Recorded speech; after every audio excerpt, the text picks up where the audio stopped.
साथियों, अनपरा जनपद सोनभद्र में बहुत बड़ी एक घटना घटी है। आप पढ़ रहे हैं, पेपर में, टेलीविजन में देख रहे हैं। Lanco power plant private limited, उस फैक्ट्री में अनुमानतः अभी क्लियर डिसीजन नहीं आया है, 50 से ज्यादा मजदूरों की मौत हुई है। हम सबसे पहले उस मृत आत्मा को श्रद्धांजलि अर्पित करते हैं, श्रद्धासुमन अर्पित करते हैं। ईश्वर आत्मा को शांति दें और उस परिवार को दुख सहने की क्षमता दें। ये वाकया मैं आपके बीच में उन मृत मजदूरों को श्रद्धांजलि के रूप में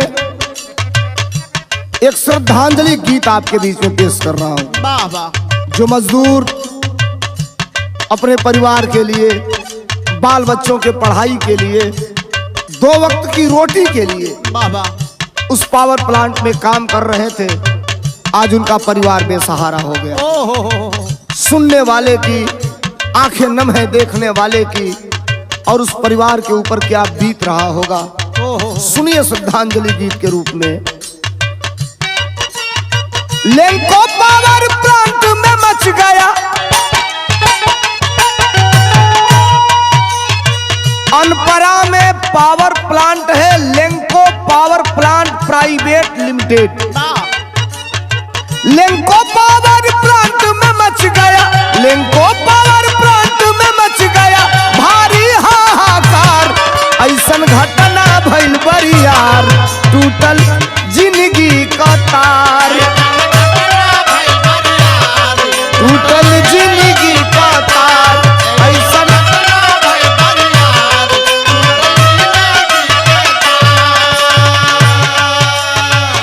अनपरा में, जनपद सोनभद्र, उत्तर प्रदेश, पावर प्लांट में, जिस पावर प्लांट का नाम है Lanco power plant private limited, उस पावर प्लांट ने 250 फीट ऊंचाई का जो बॉयलर है, उस बॉयलर की लमसम ऊंचाई होगी 250 फीट, और 250 फीट हाइट के बॉयलर का काम चल रहा था, उसके मेंटेनेंस का काम चल रहा था। तमाम मजदूर उसमें काम कर रहे थे, मेंटेनेंस का काम कर रहे थे, लेकिन जो स्ट्रक्चर था, जिस स्ट्रक्चर पे वो बॉयलर था, वो स्ट्रक्चर टूट गया। और जरा सुनिए, कहना है क्या। चलत रहल काम बॉयलर के मेंटेनेंस का,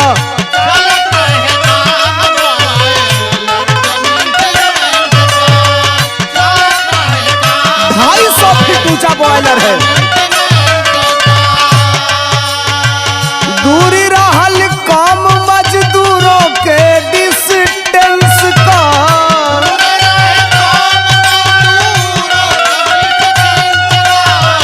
दूरी रहल कम मजदूरों के,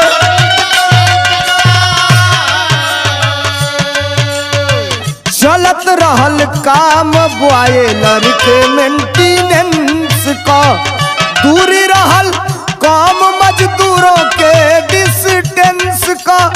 स्ट्रक्चर तब टूटा अचानक,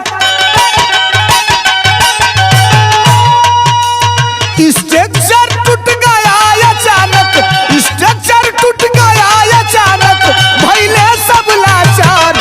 ऐसन घटना भइल बरियार, टूटल जिंदगी का तार, टूटल जिंदगी का तार। हे प्रभु,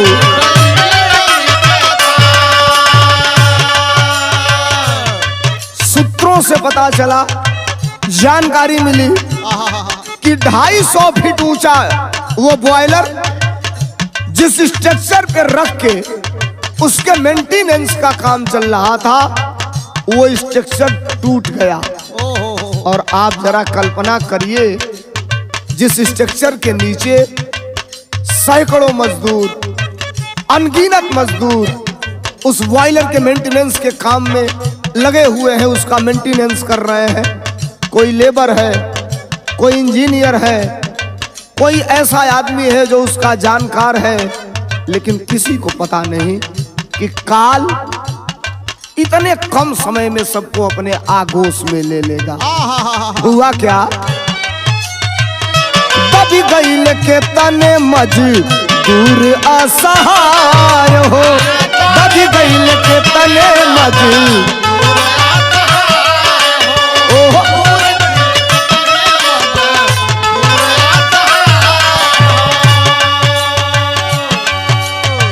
गूजल पावर प्लांट बीचे, गूजल पावर प्लांट बीचे ओई जा हाय हाय हो, ओई जा हाय हाय हो।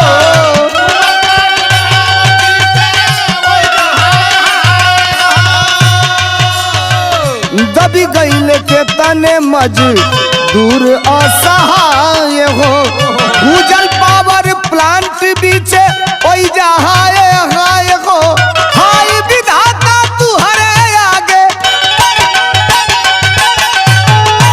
हे प्रभु, हाय विधाता तू हरे आगे, हाय विधाता तू हरे आगे, केहू कना अधिकार। ऐसन घटना भई बरियार, टूटल जिंदगी का तार। ऐसन घटना भई बरियार, टूटल जिंदगी का तार।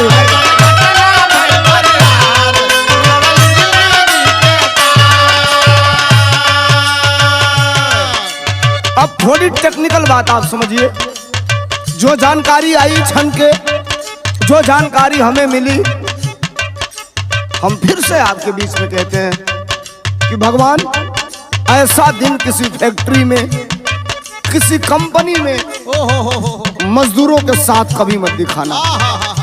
अब तो दुनिया लुट गई, बर्बाद हो गई दुनिया उस परिवार की।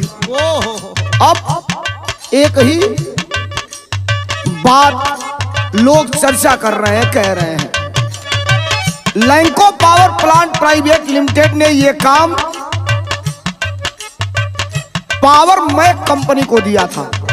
अब देखिए कंस्ट्रक्शन में क्या होता है। Lanco power plant private limited ने यह काम पावर मैक कंपनी को दिया था और पावर मैक कंपनी ने मालती कंस्ट्रक्शन को यह काम दिया था और उसी कंस्ट्रक्शन के नेतृत्व में, उसी कंस्ट्रक्शन के अंदर ये मजदूर काम कर रहे थे। हम सीधा सीधा मृत आत्मा को सदा सुमन अर्पित करते हैं, भगवान से आराधना वंदना करते हैं कि मालिक उस परिवार को दुख सहने की क्षमता देना। हम किसी का भाई, किसी का बेटा वापस तो नहीं कर सकते, हम भी इंसान हैं और मानव होने के चलते, इंसान होने के चलते हम एक मांग करते हैं। क्या? शासन प्रशासन सेवा, शासन प्रशासन सेवा ये अनुरोध हो, ये अनुरोध हो।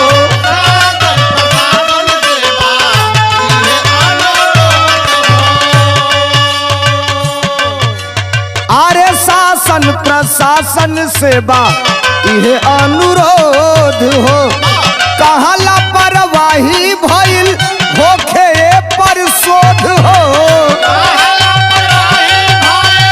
होखे पर शोध हो।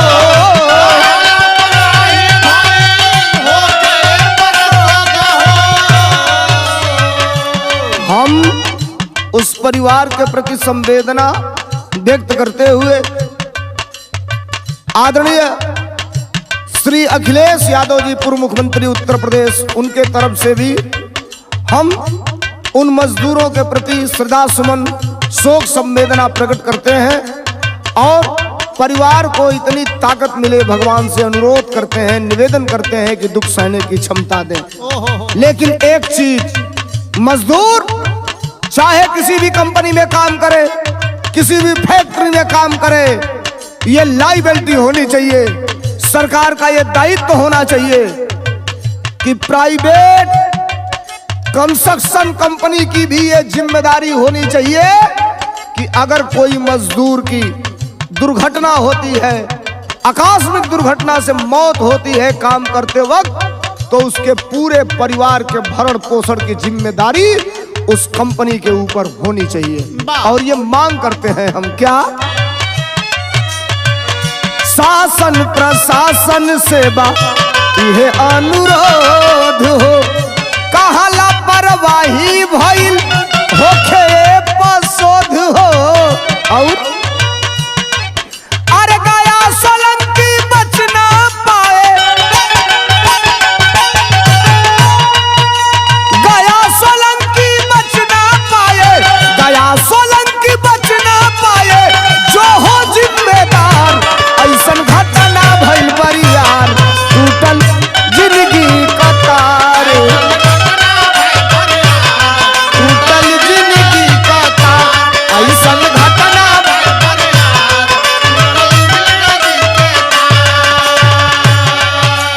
लेंको पावर प्लांट में मच गया, लेंको पावर प्लांट में मच गया, लेंको पावर प्लांट में मच गया भारी हाहाकार, ऐसन घटना भइल बरियार, टूटल जिंदगी का तार, ऐसन टूटल जिंदगी का, ऐसन घटना भइल बरियार, टूटल जिंदगी, अरे ऐसन ऐसन